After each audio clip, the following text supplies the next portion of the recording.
मैं कह रहा था कि एक व्यक्ति है जो अपने पत्नी के लिए क्रियाक्रम के लिए जो चीज चाहिए उसको वो व्यवस्था कर रहे थे, वो सामने आए। आज वो परिवार सामने आया है।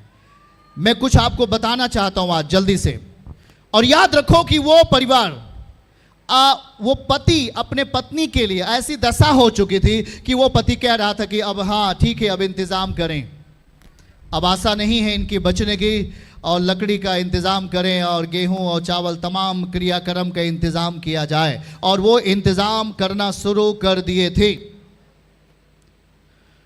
पर इस घर के अंदर जो तांत्रिक इनके घर के अंदर जा रहा था, इनके तांत्रिक जो तमाम जादू टोना कर रहा था, उसने कहा कि तुझे चलना है यीशु मसीह के पास। अब वॉलंटियर उसे शालीनता के साथ उस भाई को लेके आए और उनकी पत्नी को भी लेके आए, जिनके क्रियाक्रम का तैयारी हो चुका था और वहां पीछे वो मृतक अवस्था में लेटी हुई रहती थी। आज वो पति पत्नी आपके बीच में है। ताली बजा के परमेश्वर को महिमा दे तेजी के साथ। एक बार तेजी से हालेलुया बोलेंगे आप लोग। बोलो यीशु मसीह की। कहो यीशु जिंदा है। आप किसके शरीर में हो? क्या यीशु का शरीर बीमार है? क्या यीशु का शरीर मरा है?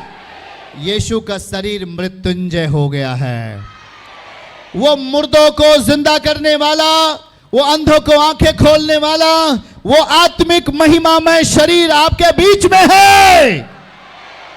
उसके साथ अपना मेल कर लो। क्या कर लो? उस शरीर के साथ जो मसीह की शरीर है उसके साथ क्या कर लो? मेल कर लो। अपनी सच्चाई को बताइए। आपका नाम क्या है? श्रीपाल यादव, जसमेड़ा, लालगंज, हजारा, प्रतापगढ़। श्रीपाल जी, आप की बातों को मैं बहुत कुछ जानता भी हूं और मैं आपसे ये पूछ रहा हूं, आप रियली में बताइए, वास्तविकता आपकी पत्नी की दशा जैसे मैं कह रहा हूं वैसे ही थी? यस भैया। अच्छा, क्या आपने इनकी दशा जब कैसे थी, कुछ आप अपने शब्दों में बताइए। इनकी दशा इतनी थी भैया कि ये सन 2016 में हाँ ये 7 महीने तक चारपाई पे पड़ी थी। 7 महीने चारपाई पे पड़ी थी? लैट्रिन बाथरूम सब चारपाई पर होता था। ये ठीक है। और जब आप चर्च में आप आए उस समय क्या दशा थी? इनको 4 चक्का गाड़ी से ले आया और बहन लोग वहाँ से उतार के नीचे वहीं पर कर दिया। ये इनकी स्थिति बहुत नाजुक थी। जैसा कि एक मरा हुआ आदमी। जी यस, मरा हुआ लेके आया था इनको। बस ऐसे बगल रख देते थे? जी यस। और फिर लेके चले जाते थे? हाँ भैया। आपको इस चर्च में कौन भेजा? भैया ओझाई करा रहे थे। पहले हॉस्पिटल में इलाहाबाद 21 दिन में एडमिट किया था। चलो, उसके बाद उसके बाद फिर नहीं आराम हुआ तो घर लेके गया और तांत्रिक को बुलाया। ओके। 2-3 महीने तक तांत्रिक इधर उधर करते रहे, कई तांत्रिक को बदला। ओके। फिर एक तांत्रिक ने हमको बताया भैया इलाहाबाद ले चलिए, ये ठीक हो जाएंगे। ओके। हमने कहा कि अपने गुरु के पास ले चलोगे क्या? बोला हाँ। हमें मालूम नहीं था चर्च कैसे होता है, कभी देखा नहीं था। और जब मैं यहाँ आया तो यहाँ हमको कुछ आराम नहीं तुरंत दिखाई पड़ा, तो मैंने रास्ते भर उसको गाली देते हुए गया। उस तांत्रिक को आप गाली देते हुए रास्ते भर गए? कहाँ लेके मुझे गाली देता हुआ गया। ओके। और यहाँ से शुक्रवार के दिन आया था। हाँ। और सोमवार के दिन से इनकी एक उंगली हिलने लगी और डेली एक उंगली हिलती थी।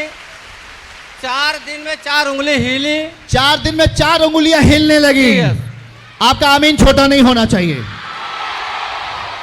और हमारे पास पैसे भी नहीं था। मैं 10 रुपए के लिए मोहताज था, लेकिन उस टाइम हमारा मनोबल बढ़ा और मैं 4 चक्के से 7 महीने तक भाड़े पे यहाँ आया। 7 महीने तक अपनी पत्नी को लेकर आ पाते हैं?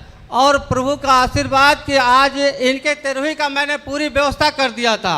7 कुंटल गेहूं, धान कुटा के चावल बनवाया, लकड़ी की पूरी व्यवस्था, यानी पूरी व्यवस्था, कोई कमी नहीं किया था कि आज मर जाए या कल मर जाए। फिर यहाँ जब आया तो प्रभु के आशीर्वाद से ये बहुत अच्छी चंगी हो गई। आज पूरा हालेलुया।